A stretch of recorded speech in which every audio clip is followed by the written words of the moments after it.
हम लोग श्री शिक्षाष्टक श्रवण कर रहे हैं।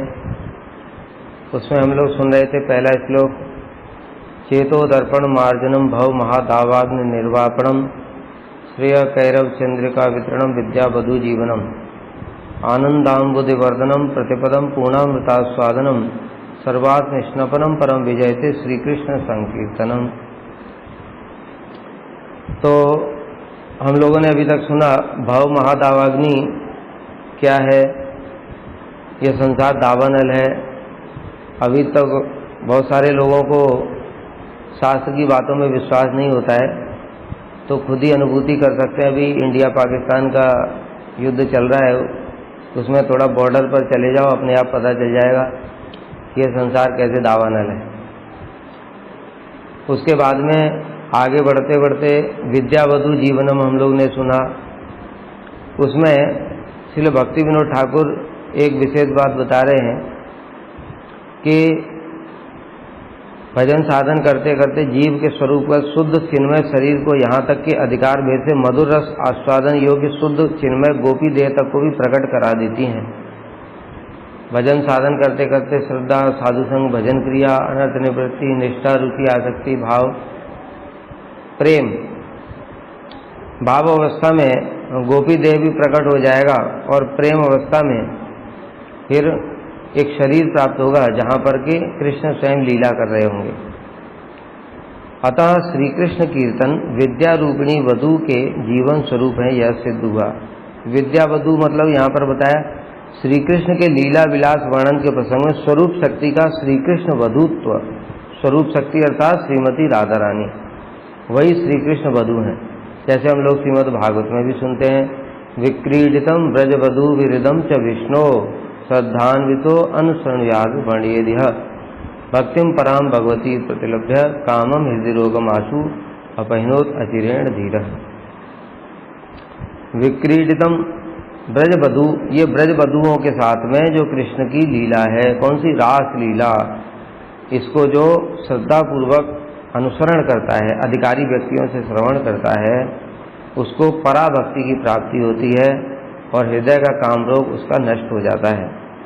तो यहाँ पर विद्या वधु मतलब समझने से श्रीमती राधा रानी और अन्य अन्य गोपियाँ वही श्री कृष्ण वधु हैं, उनके जीवन स्वरूप हैं। अर्थात जो गोपियाँ हैं वो सब समय, जीवन का मतलब क्या होता है? जीवन का मतलब होता है जैसे हम लोग के लिए जीवन स्वरूप है सांस लेना। अगर हम लोग सांस नहीं लेंगे तो प्राण निकल जाएगा।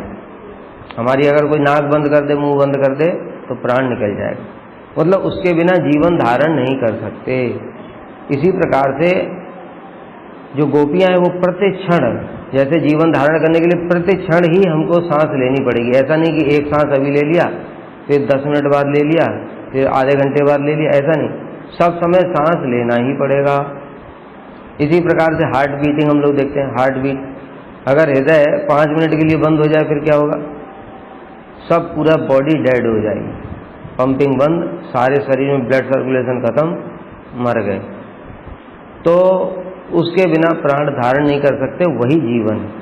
इसी प्रकार से जो विद्या वधु हैं, जो गोपियाँ, उनके लिए बताया गया कि या दोहने अवनने मथनोपलेप प्रेम खैखन अर्ब रुदित उच्छण मार्जनादौ गायन्ति चैव अनुरक्त दियो अश्रुकंठ्यो धन्या ब्रज स्त्रियो उर्क्रम चित्तयाना।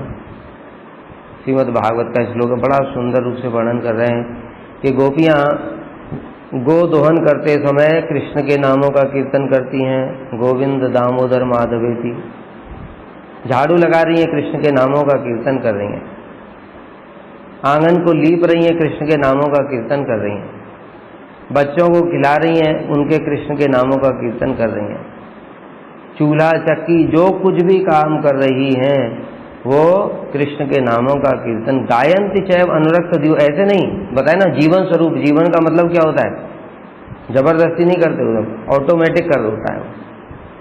इसी प्रकार से अनुरक्त दियो मतलब चित्त में बहुत प्रेम है और उस प्रेम के कारण कृष्ण में मन पूर्ण रूप से आविष्ट है।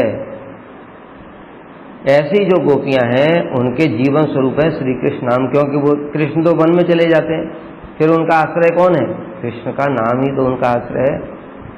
इसलिए वो सब समय सब कार्य करते हुए कृष्ण का ही स्मरण करती, कृष्ण के नामों का कीर्तन करती हैं। इसलिए उनके जीवन स्वरूप है श्री हरि नाम। विद्यावतु जीवनम आनंदाम्बुदे वर्धनम। अब जो बताया कि इस प्रकार से जब भाव प्रकाशित होगा तो आनंद अम्बुदे वर्धनम, आनंद रूपी समुद्र वर्धित होगा। इसमें एक विशेष बात बता रहे हैं कि जब जो जीव होता है, जीव अणु होता है, इसलिए उसके अंदर में जो आनंद है वो भी अणु आनंद है।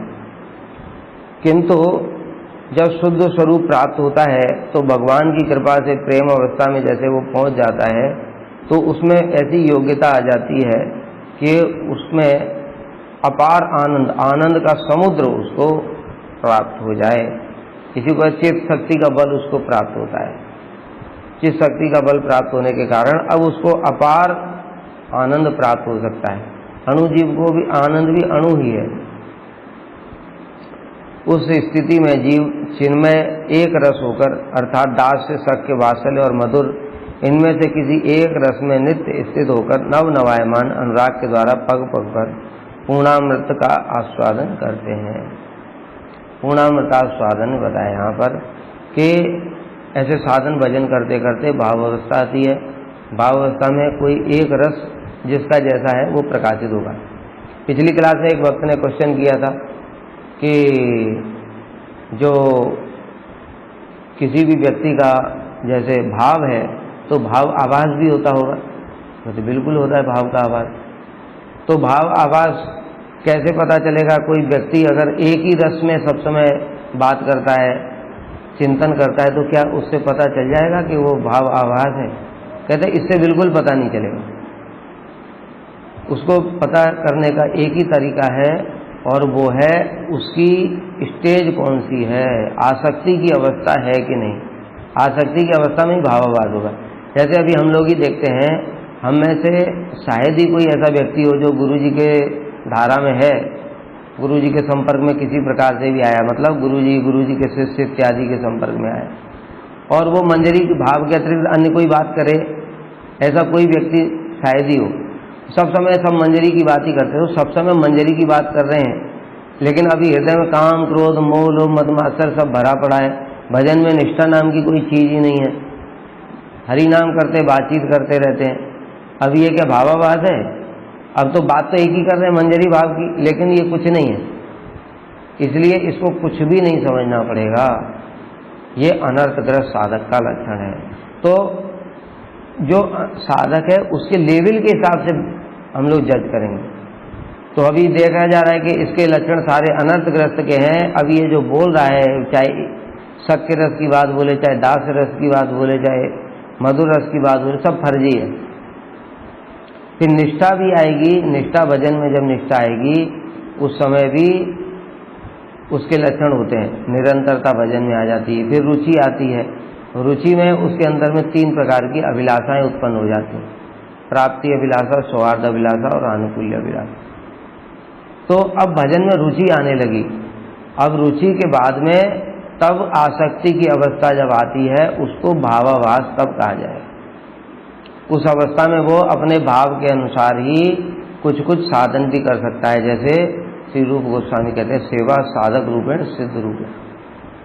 साधक रूप से वो संख्यापूर्वक नाम करेगा, संख्यापूर्वक नाम गान नतिभि कालावसानी कृतो, नाम गान कीर्तन कथा आरती ये सब करेगा। और सिद्ध रूप से अपने भाव के अनुसार में सेवा करने की कोशिश करेगा। तो यहां से कर सकता है, उससे पहले नहीं कर सकता। तो हर स्टेज के लक्षण होते हैं, वो लक्षण के हिसाब से ही हम पहचान सकते हैं। फिर आसक्ति के बाद में, तब जब आसक्ति मतलब भजन में हो जाती है, कथा कीर्तन आरती इन सभी अंगों में अथवा किसी एक अंग में भी अगर आसक्ति हो जाती है, फिर उसी से भाव प्रकट होता है। तो भाव प्रकाशित होता है तो एक कोई भी भाव जो दास से सख्य, वात्सल्य और मधुर, ये सब एक कोई भी भाव ये प्रकाशित होगा। अच्छा, भाव तो 5 प्रकार के होते हैं, शांत, दास से सख्य, वात्सल्य। इसमें शांत को लिया नहीं गया, इसमें दास से सख्य, वात्सल्य इत्यादि कह रहे हैं। इसका कारण ये है कि शांत रस में भगवान के प्रति केवल निष्ठा होती है, ममता नहीं होती। निष्ठा का मतलब क्या है? भगवान सर्वशक्तिमान है, मैं उनका दास हूँ, सब जीव भी उनके दास हैं, ये निष्ठा है। उनका ही भजन करना एकमात्र कर्तव्य, ये निष्ठा है। लेकिन भावों का आदान प्रदान नहीं होता है। भावों का आदान प्रदान कहने का मतलब, जैसे हनुमान जी सेवा करते हैं तो राम जी कुछ कहते हैं, फिर हनुमान जी कुछ कहते हैं, इस प्रकार से भावों का आदान प्रदान होता है।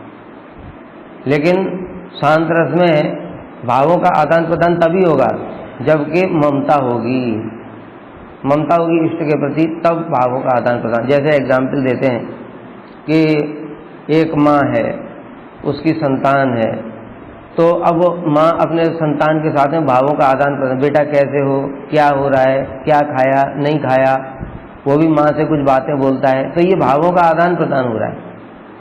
लेकिन कोई पड़ोसी व्यक्ति है, वो पड़ोसी व्यक्ति उसकी जो बेटे की माँ नहीं है, वो अपने पड़ोस में रहने वाली किसी भी स्त्री के साथ में इस प्रकार से, न तो वो उसको पूछेगी न वो उसको पूछेगी। यद्यपि प्रणाम इत्यादि करेगा, वो सम्मान करेगा कि ये आंटी है या जो कुछ भी है, लेकिन इस प्रकार से भावों का आदान प्रदान नहीं होगा। तो इसलिए रस के लिए भावों का आदान प्रदान होना चाहिए, ममता होनी चाहिए, तब जाकर के रस बनता है। इसलिए कई बार शांत रस को रस में नहीं लेते। तो यहाँ दास से सख्य, वात्सल्य और मधुर, इनमें से किसी एक रस में नित्य स्थित होकर के, जैसे बताया दास से रस, अब जब रस बनेगा तब जाकर के आस्वादन होगा। रति से भी केवल आस्वादन नहीं होगा, इस बात को समझना चाहिए अच्छे से। यहाँ रस की बात हो रही है, रस में और रति में अंतर है। रति का मतलब होता है स्थायी भाव। स्थायी भाव का मतलब जैसे ही भाव प्रकाशित हो गया, मुझे अपने स्वरूप का ज्ञान हो गया, मैं दास से रस हूँ हनुमान जी की तरह, सख्य रस हूँ सखाओं की तरह, वात्सल्य रस है यशोदा मैया इत्यादि की तरह, अथवा मधुर रस है। तो ये जो स्थायी भाव है, मेरा स्थायी भाव क्या है, मतलब कृष्ण के साथ संबंध क्या है, ये स्थायी भाव हो गया। अब इस स्थायी भाव में विभाव, अनुभाव, सात्विक और व्यभिचारी भाव, ये तो भक्ति रसामृत सिंधु की बातें हैं, केवल नाम ले दिया है हमने, कि ये सामग्री जब मिल जाती है, उस सामग्री के मिलने से रस बनता है। और ये जो रस होता है कृष्ण, इसको ही आस्वादन करते हैं। जैसे हम लोग एग्जाम्पल समझाने के लिए एग्जाम्पल देते हैं कि जैसे किसी को प्यास लगी, एक पति आया काम करके, पत्नी से कहा मुझे प्यास लगी है, तो वो पत्नी पानी लेकर के आ गई। अब पानी पीने से तो प्यास बुझ जाएगी, बिल्कुल बुझेगी, किंतु उसको आस्वादन नहीं होगा। अब अगर वो पानी में थोड़ा सा चीनी मिला दे, थोड़ा सा उसमें सुगंधित गुलाब जल मिला दे, थोड़ा सा नींबू मिला दे, और इस प्रकार से 4-5 सामग्रियां मिला दी, अब वही पानी तो वही है, मुख्य तो पानी है, पानी के बिना ये सारी चीजें तो बेकार है।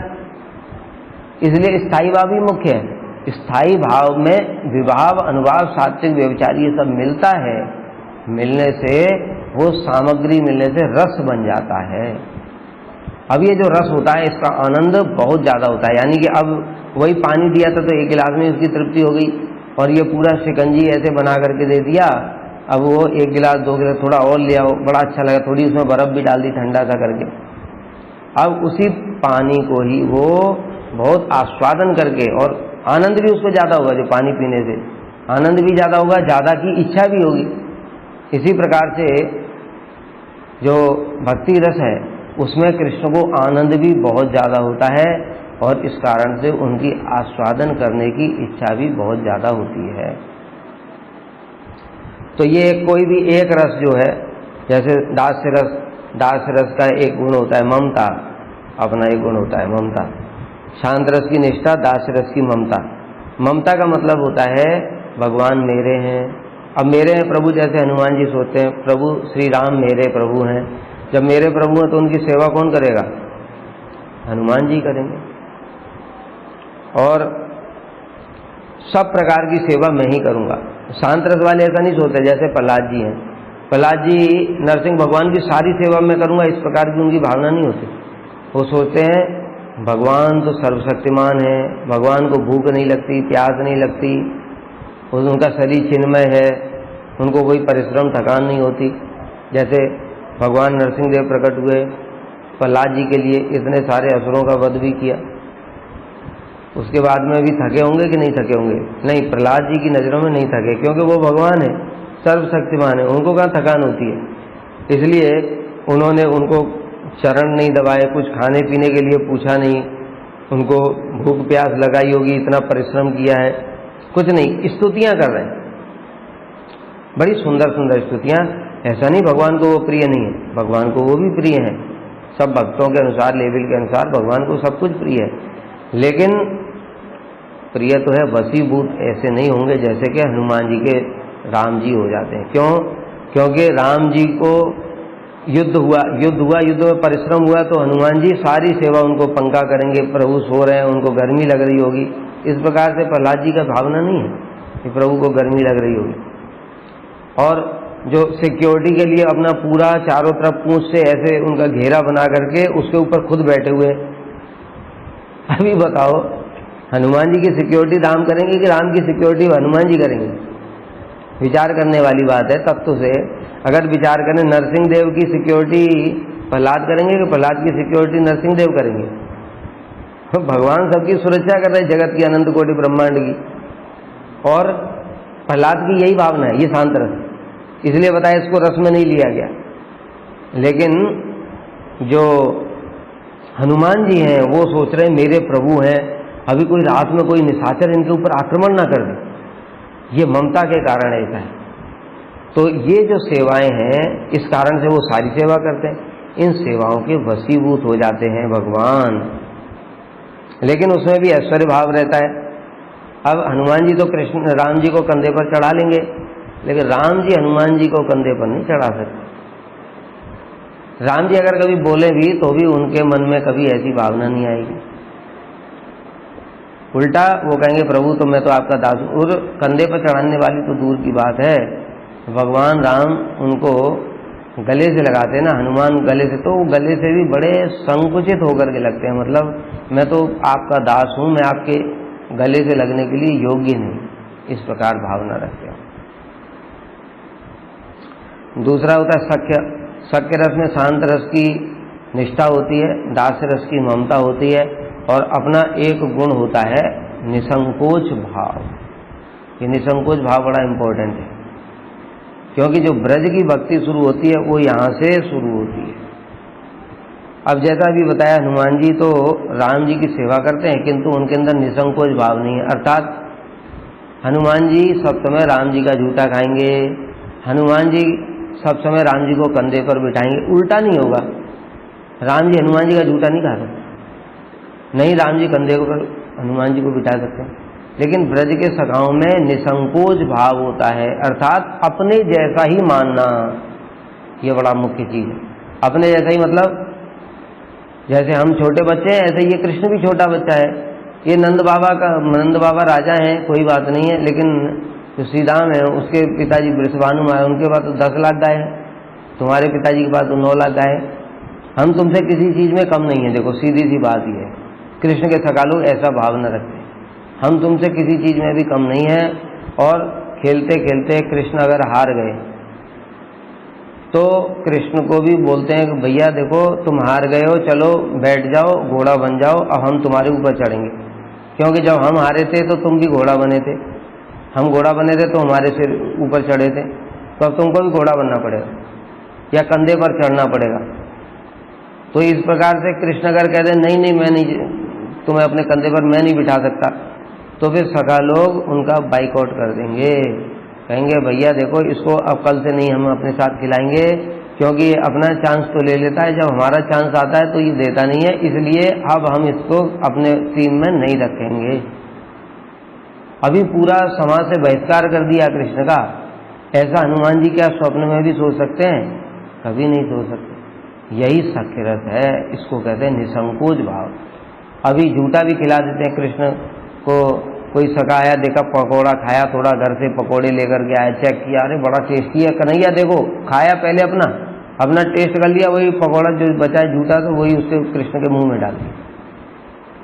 इसी प्रकार से सखा लोग अपना जूता भी खिला देते हैं, जिसको देख करके ब्रह्मा जी भी मोहित हो जाते हैं। तो यह है सख्य रस। फिर वात्सल्य रस।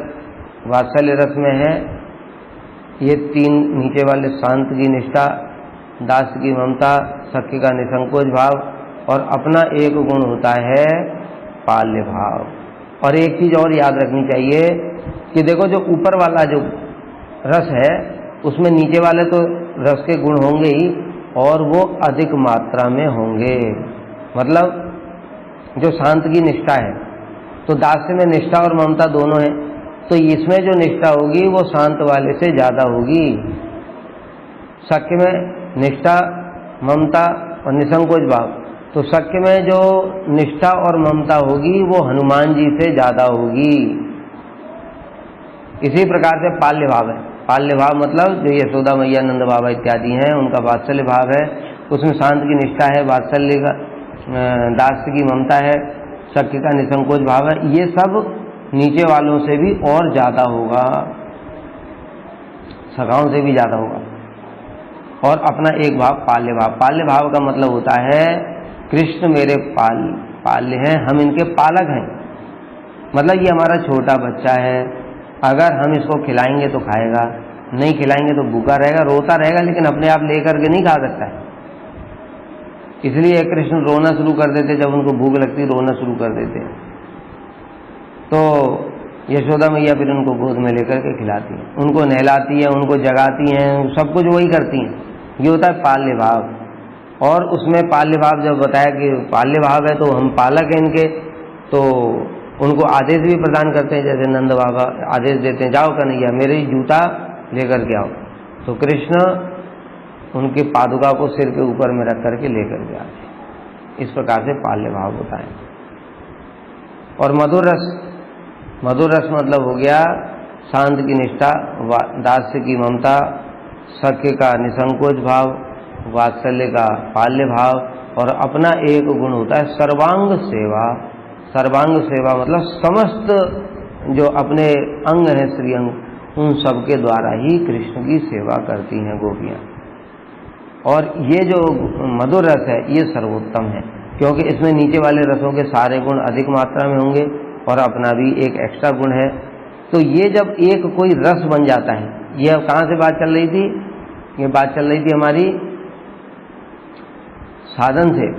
साधन करते करते पहले फिर चेतोदर्पण मार्जन होगा, महादावनी क्लेश अग्नि सुविधा होगा, विद्यावधु जीवन, अविद्या नष्ट हो जाएगी, पाप भी अविद्या नष्ट हो जाएगा।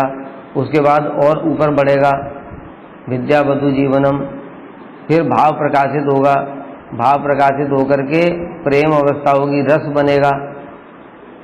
अब जब रस बनेगा तब वो एक किसी रस का आस्वादन अब शुरू होगा प्रेम अवस्था में। जैसे प्रेम अवस्था में रस का आस्वादन होगा, तो अब ये जो प्रेम अवस्था में आस्वादन तो हो रहा है, लेकिन पूर्णामृतास्वादनम आनंदाम्बुदि वर्धनम प्रतिपदम, इसमें और फिर प्रेम अवस्था खूब प्रगाढ़ होती है। जैसे हम लोग देखते हैं कि जो गन्ने का रस होता है, गन्ने का रस को धीरे धीरे उबालते हैं, उबालते उबालते फिर वो गुड़ बनता है, फिर गुड़ को और कंडेंस करते हैं तो चीनी बनती है, फिर चीनी से फिर और सांद्र अवस्था तो मिश्री बनती है।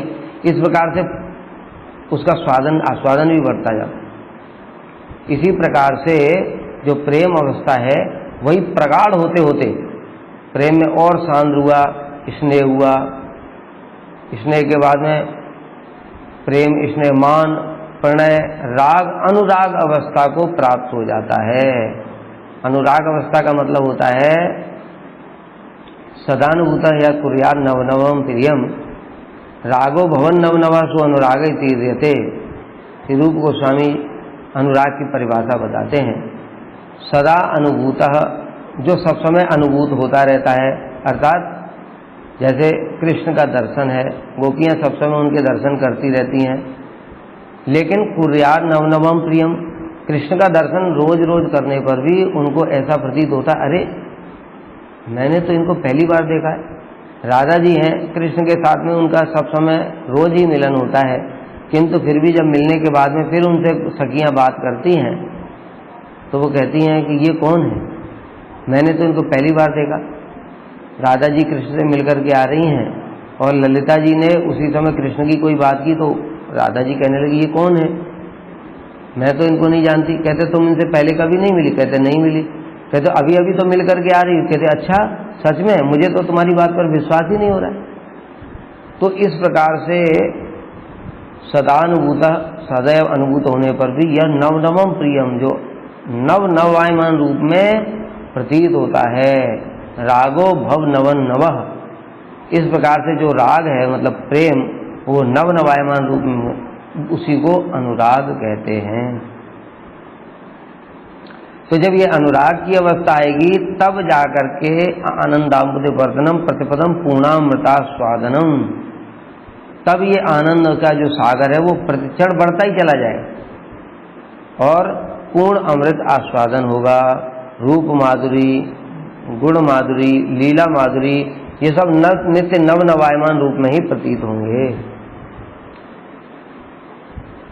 यहाँ पर श्रीमद् भागवत में बता रहे हैं, एकांतिनो यस्य न कंचनार्थम वांछन्ति ये वही भगवत प्रपन्ना अति अद्भुतम तच्चरित्रम सुमंगलम गायंत आनंद समुद्र मग्ना।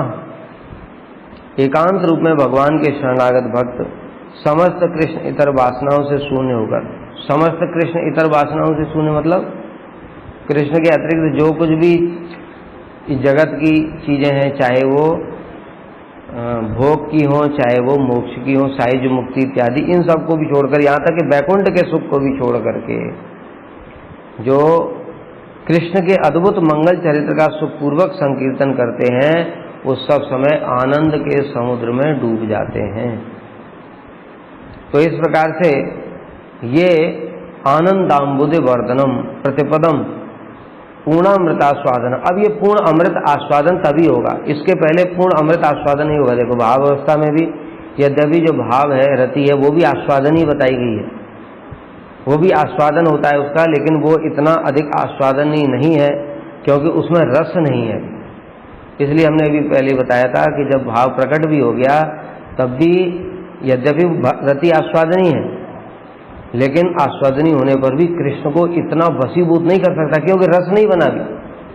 फिर और ऊपर जब जाते हैं और पूर्व जन्म के संस्कार मिलते हैं और रस बनता है, जब वो नित्य सिद्ध पार्षदों के साथ में मिलने से उनकी कृपा से जब वो रस बनेगा तब वो कृष्ण को वशीभूत कर लेगा। और जब कृष्ण को वशीभूत करेगा तभी तो आनंदाम्बुदे वर्धनम, जितना कृष्ण को आनंद होगा उतनी मात्रा में साधक को भी फिर आनंद होगा, पूर्णामृतास्वादन, तब वो पूर्ण अमृत का आस्वादन कर पाएगा।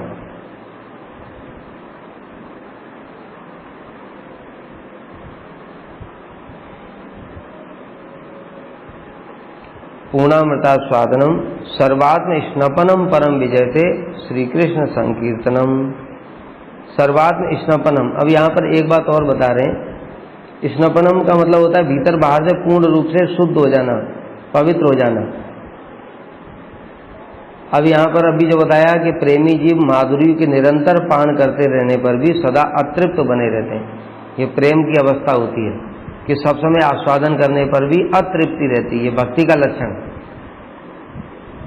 जैसे इस जगत में होता है, इस जगत में कुछ भी आस्वादन करते हम तृप्त हो जाते, फिर वो चीज़ अच्छी नहीं लगती, लेकिन प्रेम में और जितना ज़्यादा आस्वादन करते हैं उतना ज़्यादा अतृप्ति हो जाती है। इसीलिए तो कृष्ण की सेवा निरंतर बढ़ती जाती है। अगर उसमें तृप्त हो गए तो फिर कहेंगे बस हो गया, बस और नहीं चाहिए, लेकिन वो और सोचते और सेवा करूं और सेवा करूं, और माधुरियों का निरंतर पान करते हैं। अब यहाँ पर कह रहे हैं कि इस प्रकार से अगर साधक भक्त वो अपने उसको पूर्णामृतास्वादन अपने आस्वादन हो रहा है, अमृत का आस्वादन हो रहा है, तो ये तो विशुद्ध प्रेम नहीं हुआ, क्योंकि उसको सुख जो जीव का सुख है वो तो केवल सेवा करनी चाहिए, उसको ऐसी भावना होनी चाहिए। तो फिर उस अवस्था में जीव नित्य नवीन प्रेमानंद का भोग करते हैं, तब स्वसुख की वासना रहने के कारण उसे निर्मल प्रेम आनंद कैसे कहा जाएगा। मतलब ये कहना चाहते हैं कि साधक को पूर्णामृतास्वादन परम आनंद सुख की अनुभूति हो रही है, अब जब उसको सुख की अनुभूति हो रही है तो इसको निर्मल प्रेम क्यों कहेंगे? प्रेम का मतलब होता है कि जो हमारे इष्ट हैं उनकी सेवा और अपने स्वसुख की लेस मात्र भी कामना नहीं करना है, इसको प्रेम कहा गया है। तो यहाँ पर तो देखा जा रहा है उसको इतना आनंद हो रहा है, तो इसको फिर निर्मल प्रेम कैसे कहेंगे? इसलिए श्री चैतन्य महाप्रभु ने अंतिम बात बताई, सर्वात्म स्नपनम, सर्व आत्म स्नपनम। आत्मा ने अंदर, भीतर बाहर, मन बुद्धि सब कुछ आत्मा तक। स्नपनम माने सब कुछ पवित्र हो जाता है, निर्मल हो जाता है। निर्मल का तात्पर्य क्या है कि भीतर में जितनी भी स्वसुख की, भोग की कामना वासना थी, जैसे इस जगत में जो सुख है स्वर्ग इत्यादि का, 14 लोकों का, ब्रह्मांड का सुख, वो सारी कामनाएं, और उसके बाद में अष्ट सिद्धियों की कामनाएं, अणिमा लघिमा महिमा इत्यादि, इन सब की कामनाएं, और उसके बाद में फिर जो सायुज्य मुक्ति की कामना, ये सारी की सारी कामनाएं भी पूर्ण रूप से नष्ट हो जाती हैं। जैसा कि हम लोगों ने सुना था कि अगर कोई कामना रहेगी तो फिर भाव भी प्रकाशित नहीं होगा। इसमें श्रीमद् भागवत में बताया, राजन पति गुरु अलम भवताम यदुनाम दैवम प्रिय कुलपति कम च किं करोवर अस्तु एवं अंग भगवान भजताम मुकुंदो मुक्तिम ददात करचित न स्मन भक्ति योगम।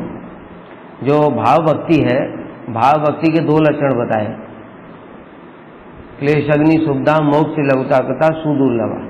मोक्ष लघुता कथा, मोक्ष भी अत्यंत तुच्छ प्रतीत होता है भाव भक्ति के सामने, और सुदुर्लभा, सुदुर्लभा का मतलब है भाव भक्ति अत्यंत दुर्लभ है। अत्यंत दुर्लभ में ये फिर उदाहरण बता रहे हैं कि हे राजन, जो परीक्षित महाराज को कह रहे हैं सुखदेव गोस्वामी कि ये जो कृष्ण है ये यादवों के प्रिय हैं, किसी के पति हैं, किसी के पिता हैं, किसी के भाई हैं, सखा, सब कुछ है। इतना होने पर भी भगवान भजताम मुकुंदो, जो मुकुंद भगवान का भजन करते हैं, मुक्तिम ददाति करचित, उनको कदाचित मुक्ति दे देते हैं। स्मरण भक्ति योग, भक्ति योग नहीं देते। कहना क्या चाहते हैं? तो इसको सुनकर के कोई कहेगा, अरे लो हम तो भगवान का भजन कर रहे हैं और भगवान हमको मुक्ति दे देंगे, तो भैया भजन करने से फायदा ही क्या रहा? तो इसके लिए श्री रूप गोस्वामी कहते हैं नहीं नहीं, ऐसी बात नहीं। भगवान देना नहीं चाहते ऐसा बात नहीं है, भगवान देना तो चाहते हैं, किंतु अगर तुम्हारे मन में लेस मात्र भी कोई दूसरी कामना वासना रह गई तब भगवान फिर भक्ति नहीं देंगे तुमको, मुक्ति मुक्ति जो चाहिए वो दे देंगे, ये कहने का तात्पर्य। इसलिए इसको बताया सुदुर्लभा, मतलब महादुर्लभ है भाव भक्ति। अगर लेस मात्र भी स्वसुख की कामना रह गई तो भगवान नहीं देंगे। जैसे हम लोग देखते हैं ध्रुव महाराज का उदाहरण देखें। ध्रुव महाराज राज्य की कामना से भगवान की तपस्या करने के लिए गए। अब जब भगवान प्रकट हुए तो उनका चित्त शुद्ध हो गया। अब उनकी देखो कामना नहीं रही, कामना नहीं रही उस राज्य की, इसलिए वो कह रहे हैं स्थाना विलासी तपसी हम त्वाम प्राप्तवान देव मुनीन्द्र गुह्यम कांचम विचिन्वनम दिव्य रत्नम स्वाम्य कृतार्थो अस्मि वरम न याचे। हे प्रभु मैं तो कृतार्थ हो गया, मुझे वरदान नहीं चाहिए।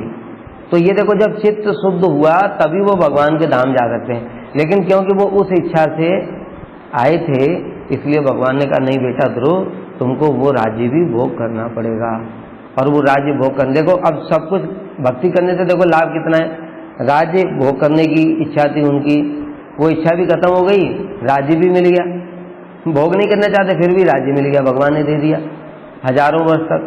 और उसके बाद में इच्छा भी खत्म हो गई, इच्छा भी खत्म हो गई तो भगवान के धाम जाने की योग्यता भी प्राप्त हो गई, और वो फिर राज्य भोगने के बाद में भगवान के धाम भी चले गए।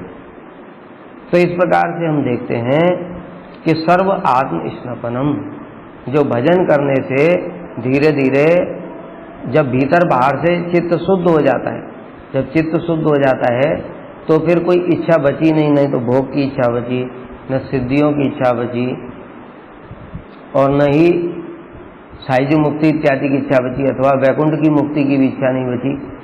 तो जब कोई इच्छा ही नहीं बची तो ये जो उसको आनंदाम्बुधि वर्धनम प्रतिपदम पूर्णामृता स्वादनम हो रहा है, ये वास्तव में उसकी इच्छा से नहीं हो रहा है।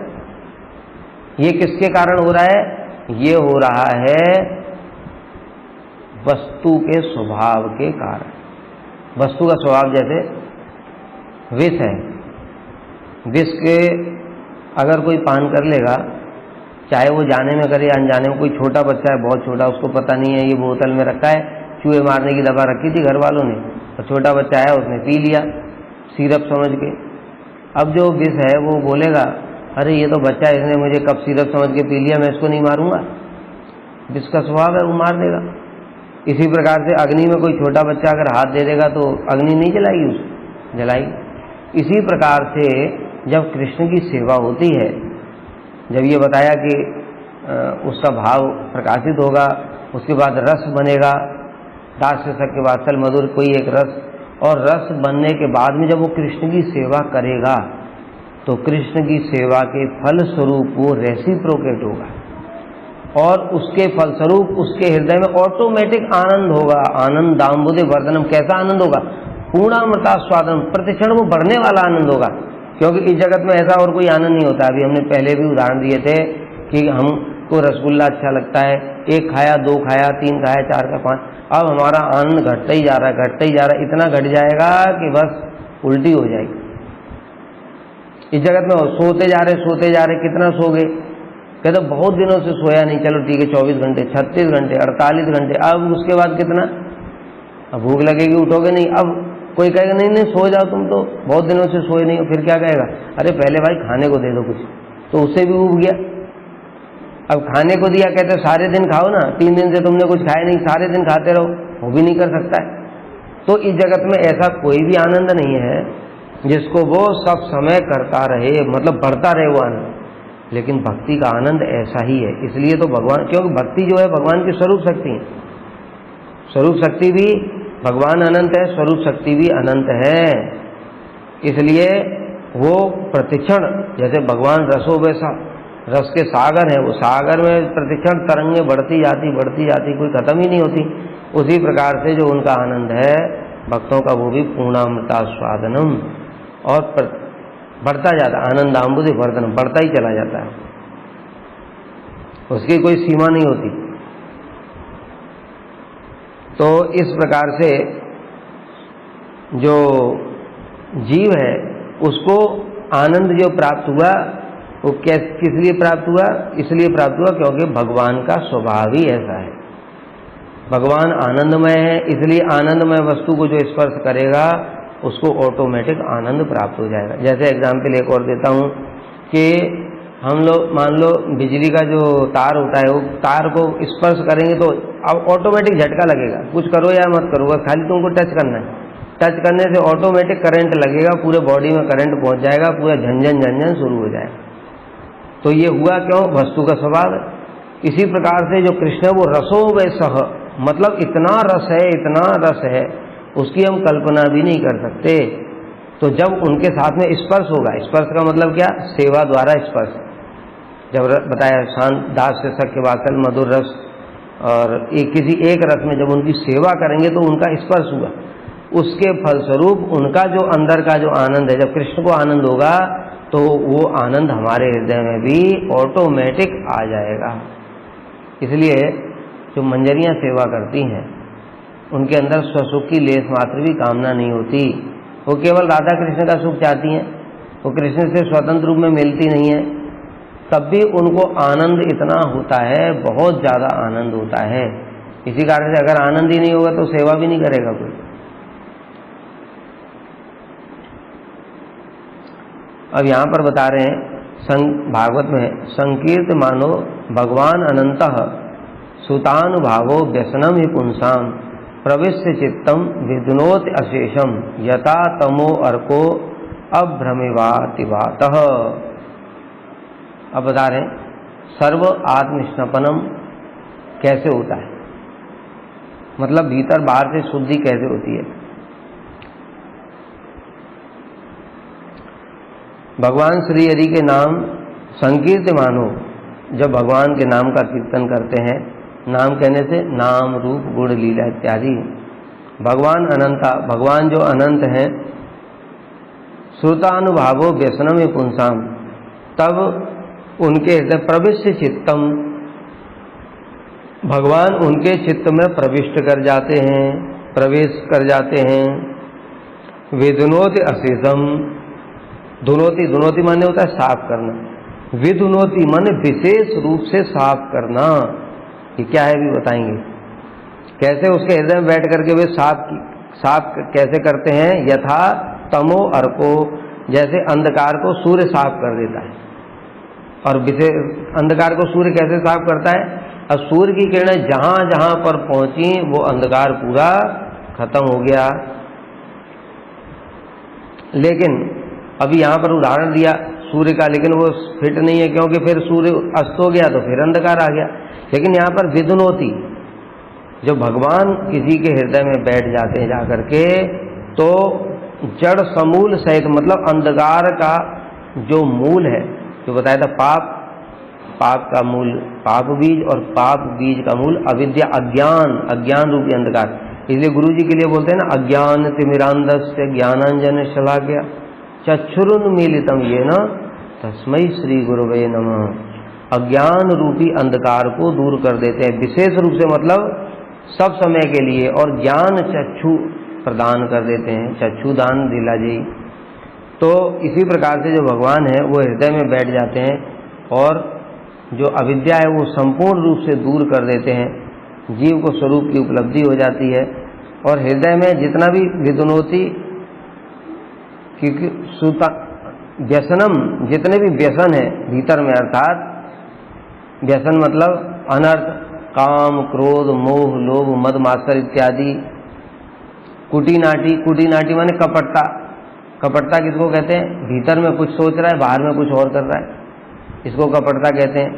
अथवा ऊपर से दिखा रहे हैं कि मैं भगवान का भजन कर रहा हूं और भीतर से कामना है, भोग की, मोक्ष की, स्वर्ग की कामना, मुक्ति की कामना, रिद्धि सिद्धियों की कामना, ये सारी की सारी कुटीनाटी, कपटता। और कृष्णेतर वासनाएं, कृष्ण से अतिरिक्त जो भोग मोक्ष की जो वासनाएं हैं वो सब की सब नष्ट हो जाती। विधुनोति, विधुनोति और विशेष रूप से नष्ट हो जाती है। मतलब क्या, अब जैसे जंगल में जो बांस के पेड़ होते हैं ना, बांस के पेड़ों में आग लगा दो, जंगल जब जल जाता है बांस के पेड़ भी जल जाते हैं। अब जल गया, अब देख रहा है कि पूरा तो जंगल में कोई भी बांस का पेड़ नहीं है, लेकिन फिर से कुछ समय के बाद बरसात हुई, बरसात से पानी गिरा, पानी जड़ों में पहुंचा, देखा फिर से सारे अंकुरित हो गए। अभी तो फायदा क्या रहा जलाने से, वो तो फिर से बन गया। इस प्रकार से भगवान कह रहे हैं कि नहीं नहीं, ये ऐसा नहीं होगा। ये विधुनोति, विधुनोति माने अब जो है साफ कर दिया तो ये दोबारा नहीं, मतलब सारा जड़ भी नष्ट हो गई, क्योंकि सबकी जड़ जो है वो अविद्या है। तो इस प्रकार से अविद्या पर्यंत भगवान सब कुछ नष्ट कर देते हैं और उनको स्वरूप की उपलब्धि हो जाती है। इसलिए यहाँ पर बताया, स्वर्णताम स्वकथा कृष्ण पुण्य सवर कीर्तन हृदय अंतस्तो एवद्राणी विघ्नो सुरतम सता। स्वर्णताम स्वकथा कृष्ण, जो कृष्ण की कथाओं को श्रवण करते हैं, कृष्ण कथाओं के माध्यम से, उनके कान के माध्यम से भीतर में हृदय में प्रविष्ट हो जाते हैं। और एक सुहृद की भांति, सुहृद मतलब होता है जो अपना मित्र बंधु, वो जैसे हमारे घर में आ जाए और देखा अरे ये चेयर टेबल सब गंदा पड़ा है, तो अपने आप ही कपड़ा उठा करके उसको साफ कर देगा। वो सोचेगा नहीं कि अरे मैं तो गेस्ट हूँ और इसको चाहिए सफाई करना, मेरी सेवा करना, ऐसा नहीं सोचेगा, क्यों, वो बंधु सुहृद है हमारा। उसी प्रकार से कृष्ण सबके सुहृद हैं। और फिर वो धीरे धीरे हमारे अंदर के पाप, पाप बीज, अविद्या, अनर्थ, अपराध, कुटीनाटी सब कुछ धीरे धीरे नष्ट कर देते हैं। इसलिए ऐसे नाम को हम प्रणाम करते हैं।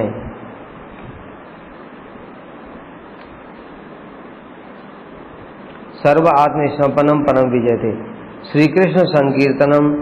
अब यहाँ पर जो हम लोग जो मंत्र जप करते हैं उसके लिए भी कुछ चीजों की बताया, भीतर और बाहर दोनों की आत्म स्नपनम, सर्व आत्म मतलब भीतर की शुद्धि और बाहर की शुद्धि, बाहर से भी पवित्र, शरीर से भी, और भीतर से भी मतलब अंतःकरण भी पवित्र। अंतःकरण पवित्र का मतलब वही बताया, भोग, वृत्ति, कामना, वासना ये सब भी दूर हो जाती है। और बाहर से शुद्धि तो शरीर की शुद्धि बताया गया। इसलिए यहाँ पर थोड़ी कुछ बातें बता रहे हैं वो जो कि बड़ी इम्पोर्टेंट है कि मंत्र सिद्धि कैसे होगी, मतलब किस प्रकार से ये हरि नाम करने से ये सब होगा, आत्मनिष्ठापन कैसे होगा, भीतर बाहर कैसे शुद्धि हुई। उसमें पहले मन संयोग बताया गया। मन संयोग मतलब जब मंत्र जब हम जप कर रहे हैं अथवा गुरु जी ने जो मंत्र प्रदान किए उनको जब हम जप कर रहे हैं तो उनमें अपने उन नाम में मन को लगा करके लीला चिंतन करते हुए नाम करना, मतलब मन उस नाम में संयुक्त होना चाहिए। जैसे हम लोग महामंत्र ही जप कर रहे हैं, अब ये महामंत्र जप करने का जो ठाकुर भक्ति विनोद ने तरीका बताया हरिनाम चिंतामणि में, वो ये है कि साधक एकांत में चला जाए कमरे में और उसमें कमरा बंद कर ले, आंखों पर पट्टी बांध ले जिससे कुछ भी उसको दिखाई ना दे, और अब हरे कृष्ण महामंत्र का जप कर ले, कान भी बंद कर ले। अब जब वो जप करेगा हरे कृष्ण, तो मन का संयोग होना चाहिए नाम ब्रह्म के साथ में, मतलब हरे कृष्ण। चिंतन किसका, बहुत सारे लोग कहते हैं हम क्या चिंतन करें। अरे भैया ये बताओ चिंतन तुम क्या कर सकते हो। तुमने जैसे किसी व्यक्ति ने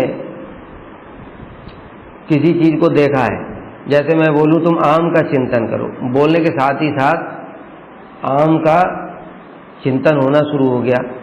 अब मैं एक कोई नई चीज बोल दूं, बरमूडा ट्रायंगल का चिंतन करो, अभी किसी ने पहली बार ही नाम सुना, वो क्या चिंतन करेगा कि तो भैया ये क्या होता है।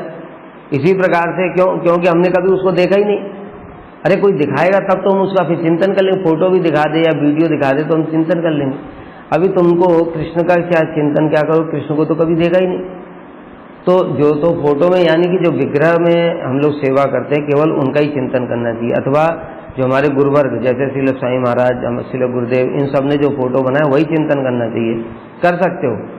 लेकिन फिर थोड़ी देर चिंतन करोगे फिर वो अपने आप चिंतन में आएगा नहीं, फिर संसार की बातें शुरू हो जाएंगी। इसलिए ठाकुर भक्ति विनोद कहते हैं जो हरे कृष्ण महामंत्र, हरे कृष्ण जो महामंत्र है उसी को अक्षरों का ही चिंतन करना चाहिए, क्योंकि अक्षर ब्रह्म है, ये साधारण अक्षर नहीं है। ये आयु हा रा का ये सब नहीं है, ये अक्षर ब्रह्म है, ये पूर्ण है। इसी अक्षर ब्रह्म का ही चिंतन करते करते इसी से ही राधा कृष्ण प्रकट हो जाएंगे। हरे माने राधा जी, कृष्ण माने कृष्ण, तो ये राधा कृष्ण का स्वरूप है।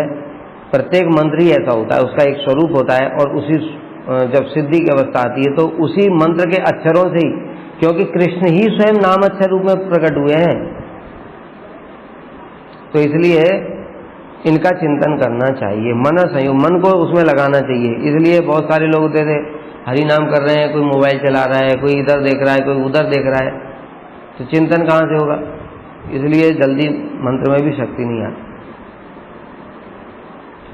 बद्ध जीव का चित्त अन्य अन्य विषयों की ओर भटकता है, इसलिए अगर संभव है तो साधु संग में रह करके वैराग्य अभ्यास द्वारा करना चाहिए। भगवान ने, अर्जुन ने भगवान से पूछा, चंचलम मना कृष्ण प्रमाद बलवद्रणम तस्याहम निग्रह मन्ये वायुरे सुदुष्करम।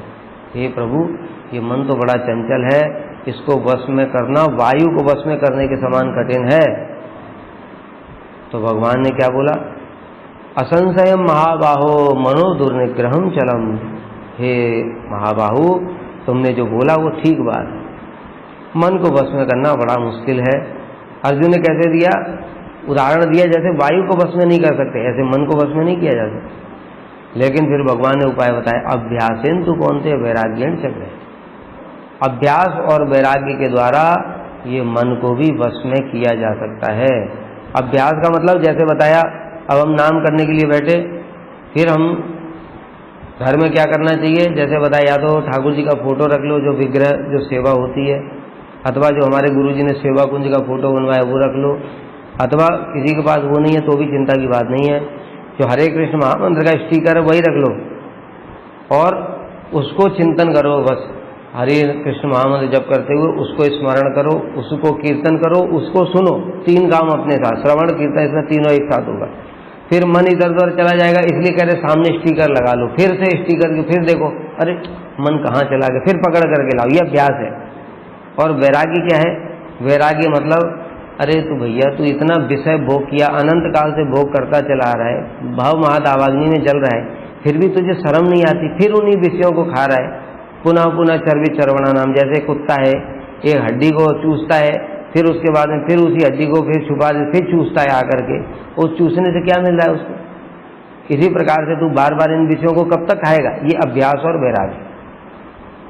तो ये मन का संयोग। फिर शौच, शौच मतलब साधक के लिए स्नान इत्यादि के द्वारा बाह्य पवित्रता रखना चाहिए, और भीतरी पवित्रता, भीतरी पवित्रता,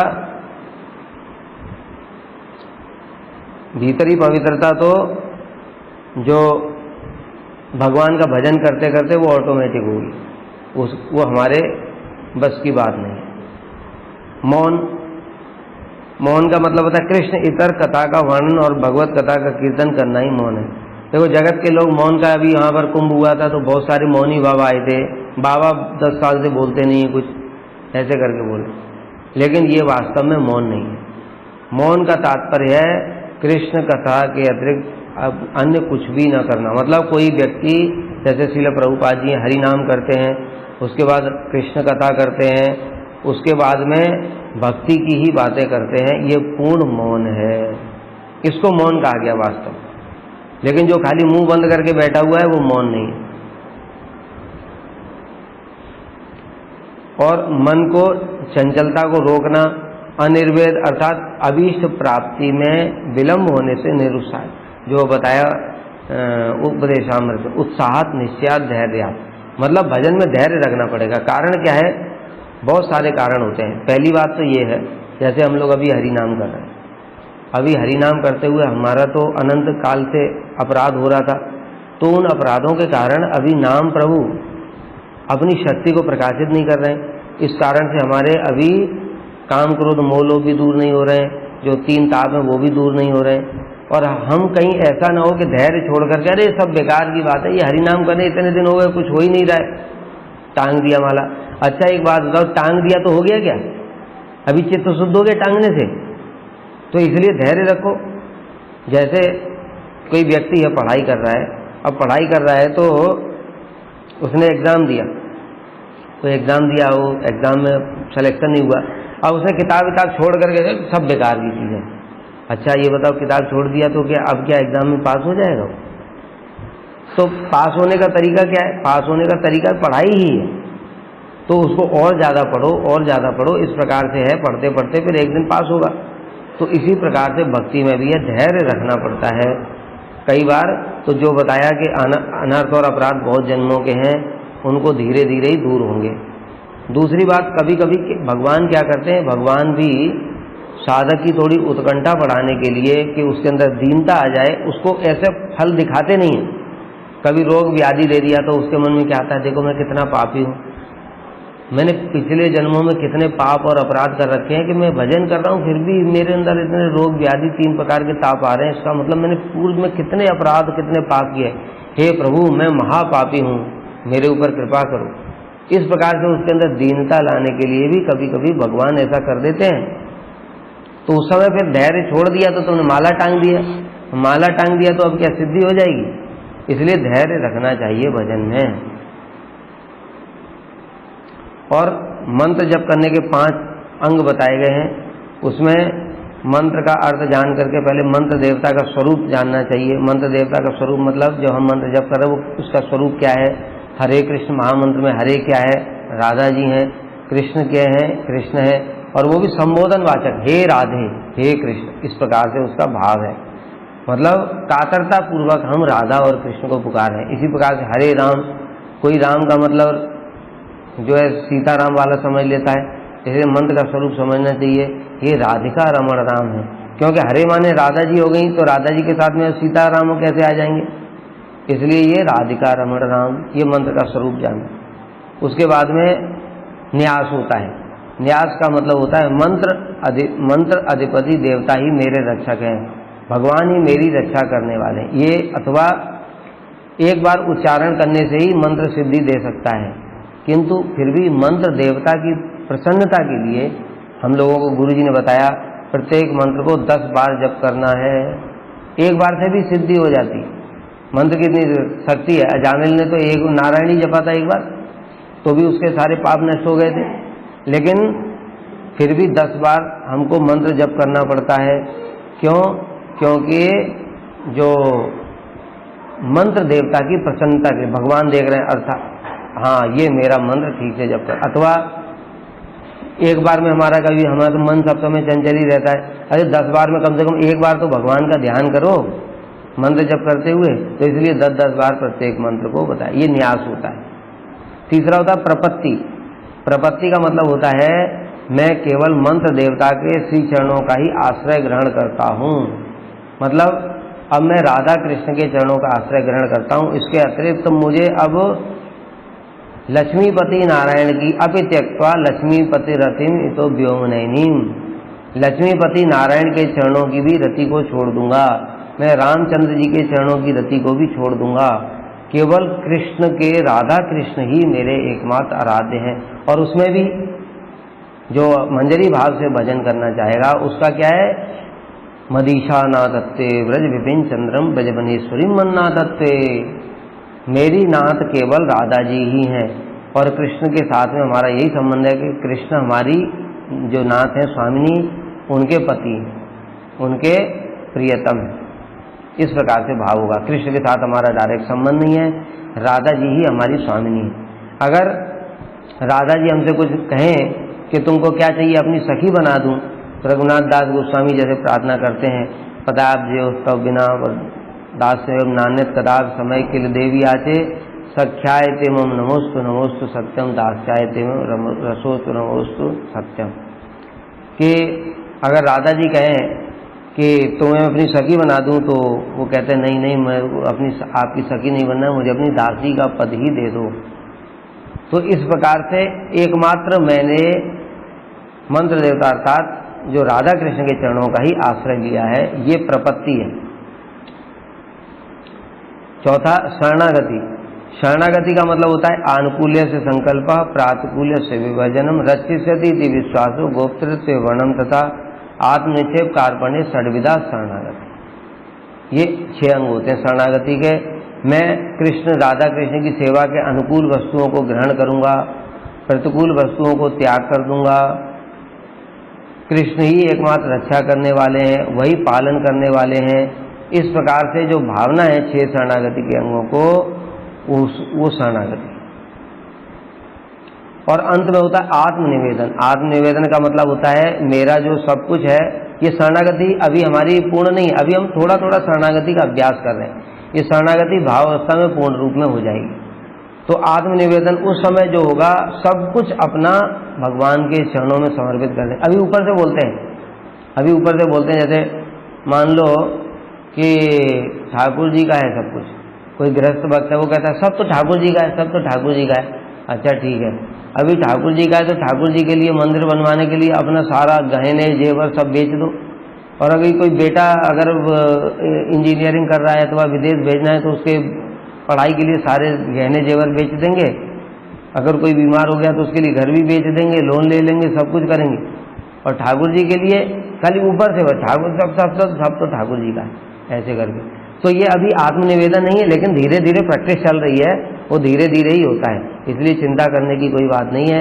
जैसे जैसे बताया ना, अनर्थग्रस्त से निष्ठा, निष्ठा के बाद रुचि, आसक्ति, भाव में ये पूर्ण हो जाएगा शरणागति आत्मनिवेदन। तो आदमी ने सर्वस्व भगवान के चरणों में, जैसे बलि महाराज ने सब कुछ समर्पित कर दिया, वास्तव में ही कर दिया कि प्रभु सब कुछ तो आपका ही है, मैं आपको ही समर्पित करता हूँ।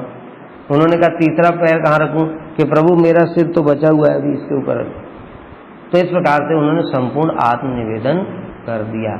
तो ये जो 5 प्रकार के अंग हैं, इनको इस प्रकार से भावना करते हुए जब मंत्र जप करते हैं तो फिर सिद्धि होती है। इसलिए ये 5 अंगों के साथ में पालन करते हुए और तब मंत्र जप करना चाहिए, जो हमने विधि बताई। उससे क्या होगा, भीतर बाहर सब शुद्ध हो जाएगा, भाव प्रकाशित होगा। भाव प्रकाशित होने के बाद में फिर पूर्णामृता स्वादनम, आनंद आम्बुधिवर्धन, ये सब चीजें हों।